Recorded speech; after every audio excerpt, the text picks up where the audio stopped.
Ang naduga nga unong ka barangay nga nahimong drug lord barangay kini mo'y bunga sa mga paningkamot sa mga opisyalis ning syudad sa pagpanguna ni Mayor Attorney Indy Wuminal Jr. uban sa mga sakop sa sangguniang panglusod sa pagpanguna ni Vice Mayor Simplicia Bibineri. Matud pa ni Mayor Indy Wuminal nga bisan pa man nga dunay naduga nga drug lord barangay dili sila mundang sa pagtrabaho ilabi na sa mga sakop sa kapulisan sa pagukod sa mga tigpayuhot sa illegal nga droga.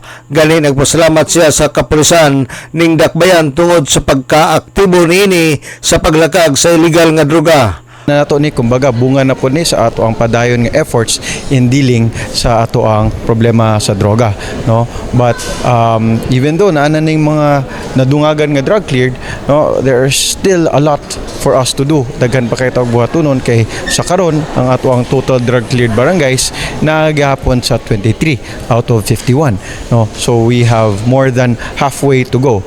But I think what's important is buyag-buyag ang ato ang demand and also more importantly the supply of drugs here in the city nagkaubos man gyud. Si Mayor Indy Wuminal gidugang ni Mayor Indy Wuminal nga padayon ang palingkamot ug ang pagsupport sa barangay nga kun unsa ang ilang gikinahanglan ug andam sila nga motabang sa barangay.